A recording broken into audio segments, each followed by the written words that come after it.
Olá pessoal, como foi o fim de semana? Espero que tudo bem. Esse é o Mundial Telenotícias, trazendo os principais acontecimentos do Brasil e do mundo. No programa de hoje nós vamos mostrar o retorno do Congresso Nacional. Muitas pautas polêmicas prometem esquentar o clima em Brasília. Saidinha de presos também está na pauta dos congressistas. Eles querem acabar com esse benefício que traz muitos prejuízos para a sociedade de bem. Você vai ver o que aconteceu no fim de semana na capital do país. E ministro do Supremo manda investigar a ONG que associou o nome dele a um assédio judicial. São os principais destaques do nosso programa de hoje que está começando agora. Acompanhe.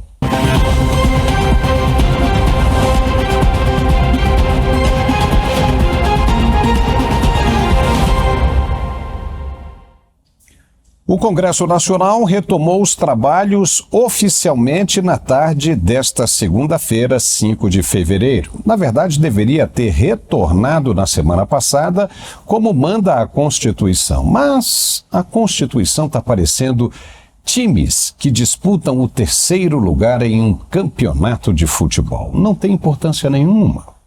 Mas nessa volta, uma agenda cheia promete esquentar bem o clima político em Brasília.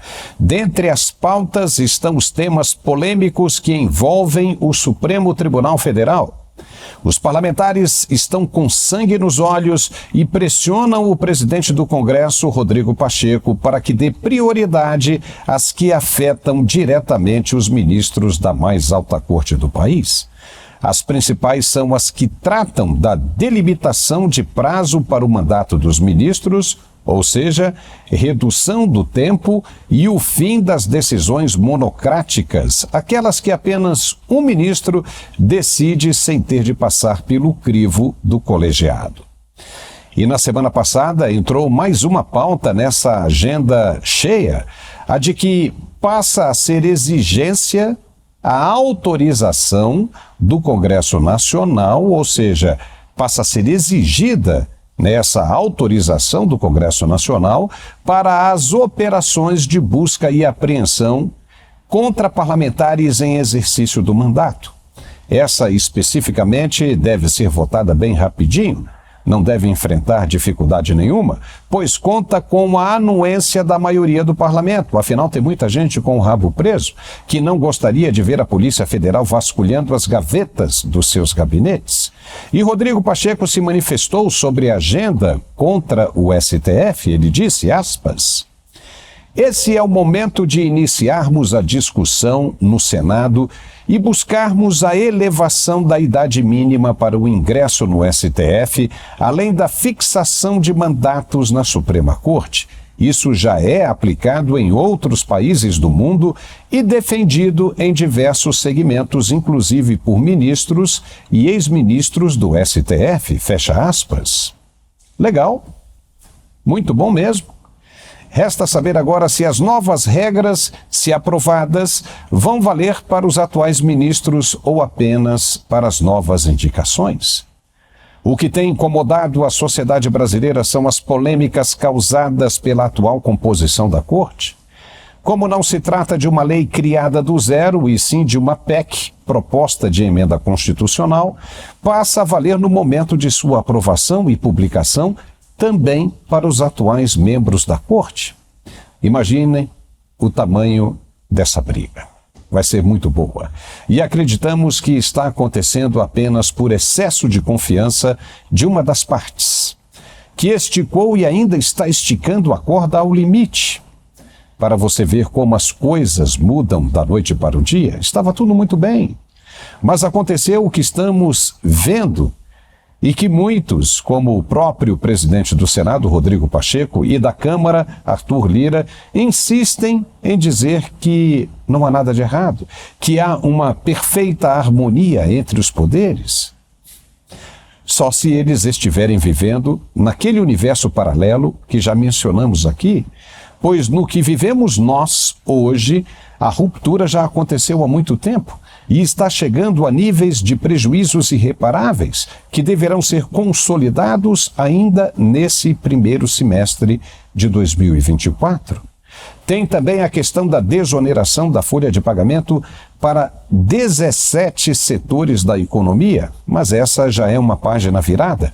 O senador Rodrigo Pacheco disse que vai devolver mesmo a medida provisória para que o Executivo reformule e reenvie ao Congresso em forma de projeto de lei. Só que aí vai ter de seguir os trâmites da Casa e o Congresso vai colocar um freio nessa roda que vai passar a girar em ritmo bem devagar de agora em diante. A previsão é que só para o segundo semestre se toque no assunto. Ainda mais que os congressistas estão muito chateados porque o presidente Lula vetou as emendas das comissões, aquelas que são sugeridas pelas comissões e não impositivas, as obrigatórias. Foi um corte de mais de 5 bilhões de reais e o Congresso não gostou. Vai endurecer nas pautas que interessam o governo também. Outro tema que promete aumentar no Congresso Nacional é a análise do projeto de lei que visa acabar com as chamadas saidinhas temporárias dos presidiários. O projeto será discutido na Comissão de Segurança Pública do Senado e a relatoria vai ser do senador Flávio Bolsonaro. O texto já havia sido aprovado pela Câmara dos Deputados em agosto de 2022, com 311 votos a favor e apenas 98 contra. A bancada da direita no Congresso pressiona pelo fim das saidinhas completamente, desde que um policial foi morto em Minas Gerais por um detento beneficiado pela liberdade provisória. O recesso parlamentar e o pedido de vista do senador do PT do Espírito Santo, Fabiano Contarato, atrasaram a tramitação do projeto no Congresso. O problema dessas saidinhas é saber quem tem condições realmente de ser ressocializado e quem apenas está buscando uma oportunidade para cometer mais crimes. No fim de semana, na sexta-feira, para ser mais exato, o governo federal liberou em Brasília 1.853 detentos. Em menos de 2 horas, com um benefício, uma dupla desses detentos assaltou uma família dentro de um carro no bairro de Vicente Pires, na capital federal. A esposa esperava pelo marido, que havia descido rapidamente para uma pequena tarefa. Os filhos do casal, um ainda bebê, estavam no banco de trás, pois os bandidos abordaram a mulher com uma arma de fogo. Ela, assustada, gritou pelo marido, que, ao ouvir, veio correndo em socorro. Os 2 bandidos dispararam contra o marido, que foi atingido de raspão. A mulher conseguiu retirar os filhos do carro e os bandidos seguiram adiante com o veículo roubado. Na fuga, bateram em um caminhão de combustível que derramou óleo na pista. A polícia, identificando a bagunça, começou a perseguição. Os criminosos ainda bateram de frente em um outro veículo antes de abandonar o carro. Depois, pularam o muro para dentro de um condomínio residencial. Invadiram uma casa e fizeram uma família de refém. Eles não viram que os filhos do casal estavam no andar superior e as crianças, falando baixinho ao telefone para que ninguém pudesse escutá-las, avisaram os policiais, que chegaram imediatamente e cercaram a casa. Os 2 foram presos novamente e mandados de volta para o presídio de segurança máxima. Mas você viu aí o tamanho do prejuízo? Não se pode dizer que se trata de um caso pontual. Uma pessoa foi ferida, não corre mais o risco de morrer, ainda bem. Mas se o tiro tivesse pego na cara e o resultado fosse fatal, como aconteceu no combate de agentes da Rota com criminosos no estado de São Paulo, como ficaria? Não importa se é ocasional, pontual, ou seja lá como quiserem chamar, não importa, foi causado um prejuízo enorme e poderia ser ainda pior por causa dessas saidinhas. Infelizmente, os presos que merecem o benefício, que já se sentem recuperados, vão pagar pelos que ainda continuam à margem da sociedade. Criminoso de má índole é sempre criminoso, só esperando pela oportunidade para cometer novos crimes. A justiça brasileira sabe disso e continua liberando. Sabe que muita gente inocente vai sofrer em cada saidinha dessa. Muita gente vai morrer, gente inocente, mas preza mais pelo benefício dos criminosos do que pela vida de famílias honestas e trabalhadoras. Já o judiciário continua querendo notoriedade, quer aparecer, e a contraofensiva para o ataque do legislativo vai ser a pressão para a regulamentação das chamadas Big Techs. Tudo para o bem da democracia, ou seja, estão, na verdade, mais preocupados, interessados com as eleições do que, de fato, com a segurança da sociedade consumidora. É isso que importa para essa gente. Se a economia vai ficar prejudicada por causa do controle das mídias sociais, porque muita gente faz negócio milionário usando as redes, como WhatsApp, por exemplo, não interessa. O que interessa de verdade é se vão usar as ferramentas para prejudicar a eleição daqueles que são os favoritos do sistema. Estão pressionando para que as Big Techs, que detêm as principais redes sociais hoje no Brasil, como WhatsApp, Instagram, Facebook e muitas outras, tenham responsabilidades sobre o que poderá ser veiculado em época de campanha. Veja o que disse o presidente do TSE na abertura do ano judiciário. É fácil, necessário uma regulamentação. Não só uma regulamentação do Tribunal Superior Eleitoral, da Justiça Eleitoral, porque essa será feita. Essa será feita, como foi feito em 2022, será realizada em 2024. E a relatora dessas resoluções é a nossa vice-presidente, como disse a ministra Carmen Lúcia. Mas há necessidade de uma regulamentação geral por parte do Congresso Nacional em defesa da democracia. Não é possível mais permitir o direcionamento de discursos falsos, o induzimento de discurso de ódio, de desinformação maciça, sem qualquer responsabilidade por parte das chamadas Big Techs. Muita gente diz que a internet não pode ser uma terra sem lei. Só que as preocupações cresceram mesmo quando descobriram que uma campanha bem feita e barata, usando a virtualidade das redes, pode trazer resultados positivos, como foi com o ex-presidente Bolsonaro em 2018. De novo, ninguém está preocupado de verdade se você vai ter algum prejuízo financeiro. O que eles querem é garantir a democracia. E democracia para essa gente é o pleito eleitoral, que vai determinar quem serão os novos poderosos após cada eleição. Aí, nós vamos ter um problema bem grande e sério, e essas pessoas só vão descobrir isso quando ele começar a aparecer. Se não, vejamos.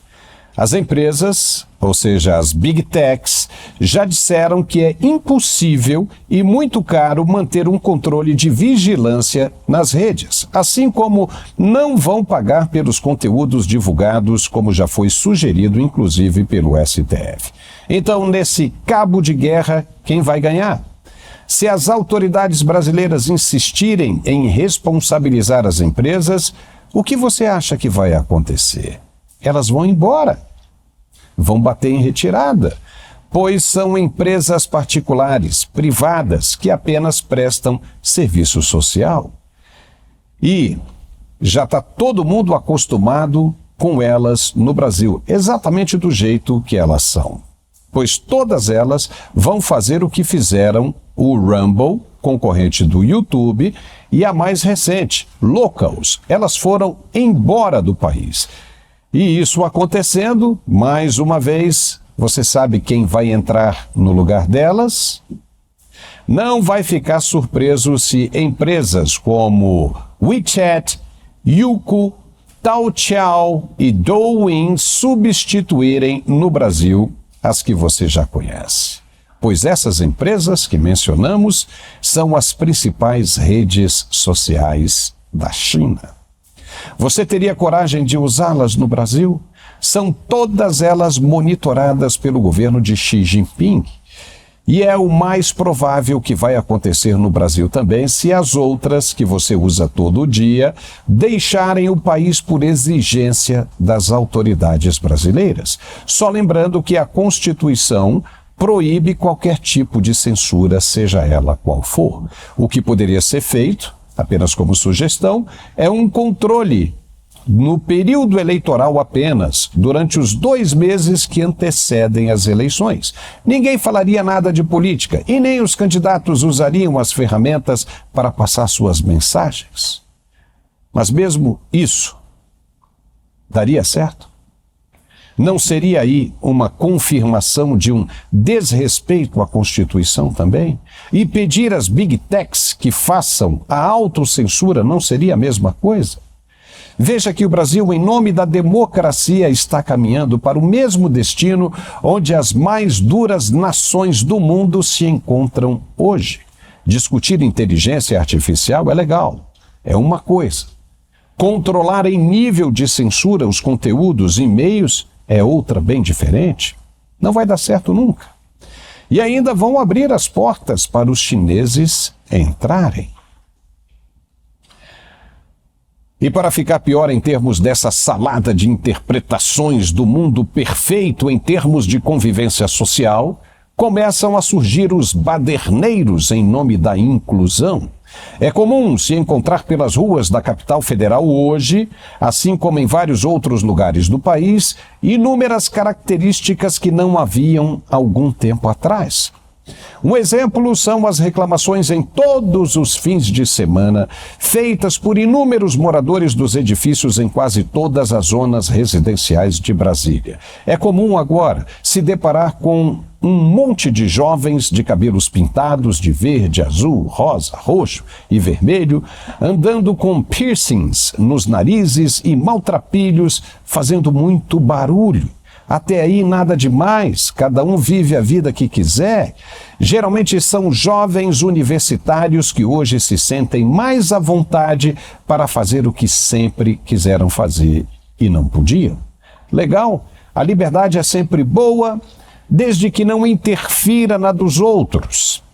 Pois está cada vez mais comum esses jovens fazerem encontros debaixo dos blocos, dos edifícios, falando bem alto, dando gargalhadas, gritando até às 3 da matina.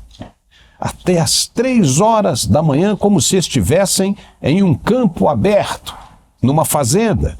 Ninguém consegue dormir, falta paz, segundo as denúncias. São zonas residenciais e, ao serem abordados pelos porteiros ou síndicos, pois perturbam o silêncio e a ordem, começam a confrontar os interlocutores como se estivessem cometendo atos de misoginia ou qualquer um outro tipo que os faça sentir uma rejeição. Nem mesmo a polícia se anima em aparecer, pois essas pessoas começam com gritaria e provocam uma situação que até os policiais ficam com medo de serem punidos depois com um processo administrativo disciplinar. Esse pessoal precisa entender que o processo de inclusão não significa a destruição do que está estabelecido, como foi dito por uma integrante da Conferência Nacional da Educação, ao dizer que os dogmas da religião precisavam ser desconstruídos. Nós mostramos aqui, você lembra? Pois as leis e as normas foram constituídas lá atrás para dar organização a uma sociedade civil. Elas devem ser seguidas e respeitadas até mesmo por aqueles que se sentem excluídos. O sentimento de combate à exclusão não é permissão para o incômodo do seu vizinho só porque ele pertence a uma família. E ser incluso não é sinônimo de desconstruir as leis e as normas estabelecidas. Não é. As pessoas estão confundindo a forma de viver, tendo como base os ensinamentos das correntes esquerdistas por todo lado que estão em vigência hoje no país. Não é assim. Toda vez que a lei do silêncio for desrespeitada, a polícia pode chegar sim tranquilamente e fazer com que a lei, seja respeitada e prevaleça. O que tem acontecido é uma sequência de preconceito e racismo e até revanchismo por parte desses alguns setores do chamado núcleo dos excluídos, que aproveitam do momento atual para causar baderna. Esses baderneiros acham que o mundo perfeito é a humanidade ser como eles. Se você for diferente, então deve ser ignorado, discriminado, banido e até sofrer todo tipo de rejeição. Não pode ser assim. Eles fazem hoje o que alegam que sofriam no passado. Se até o presidente da nação diz que crimes menores devem ser humanizados e que o sistema de segurança deve ser voltado mais para o combate ao crime organizado, o que dizer? Você tira a sua opinião, a sua conclusão, mas a verdade é que se nada for feito hoje e se os limites não forem revistos e respeitados, a situação vai sair do controle, vai caminhar para um abismo sem fim, com badernas em todo lugar e desorganização social para enlouquecimento de todos. Vamos incluir, mas vamos também respeitar o outro, por favor. E agora, para encerrar o programa de hoje, o ministro do Supremo, Dias Toffoli, mandou abrir um processo de investigação sobre a ONG Transparência Internacional. Essa ONG é a que fiscaliza o trabalho das autoridades governamentais para mensurar o nível de corrupção nos países. Em petição assinada nesta segunda-feira, Dias Toffoli disse que a investigação deve apurar se a Transparência Internacional se apropriou indevidamente de recursos públicos. Para o ministro, é duvidosa a criação de uma fundação como a Transparência Internacional, que é privada, para administrar recursos derivados de pagamentos de multa às autoridades brasileiras. Para justificar o pedido de investigação, Toffoli mencionou uma nota-crime apresentada pelo deputado Rui Falcão, do PT de São Paulo, relatando que, desde 2014, o Ministério Público Federal brasileiro atua em parceria com a Transparência Internacional para desenvolver ações genericamente apontadas como combate à corrupção. Veja que, indiretamente, abraçando a denúncia do deputado Rui Falcão, o ministro coloca em xeque a idoneidade do Ministério Público Federal nessa questão específica, por participação na operação com a ONG. Isso é muito sério. Será que ele percebeu que estava envolvendo o MPF nesse pedido de investigação? Existe uma forma de investigar a Transparência Internacional sem chegar no Ministério Público? É complicado. Toffoli afirma que, de acordo com as cláusulas do acordo da ONG com o Ministério Público Federal, ao invés de os recursos serem destinados conforme as normas orçamentárias, eram enviados para uma instituição privada, segundo o ministro, ainda mais alienígena e com sede em Berlim, na Alemanha. Oxe, e o Ministério Público não sabia disso? E se sabia, será que existe mais alguma coisa que o ministro não saiba e por isso ele acatou a denúncia? Não sabemos. Só lembrando que em dezembro o ministro Dias Toffoli suspendeu o pagamento da multa de 10 bilhões e 300 milhões de reais referente ao acordo de leniência firmado pela JIF com o Ministério Público Federal em 2017. A ONG Transparência Internacional disse que a JIF, empresa dos irmãos Joesley e Wesley Batista, beneficiada pela decisão do ministro, teria cometido assédio judicial em referência à decisão de Toffoli. Eita nós! Quanto mais a gente reza, mais assombração aparece. Ficamos hoje por aqui com esse programa. Pedimos que você dê um like se tiver gostado e compartilhe entre os seus contatos o máximo que puder, porque isso nos ajuda muito. Um grande abraço, que tenham todos uma excelente semana e nos vemos de novo amanhã. Obrigado e até lá.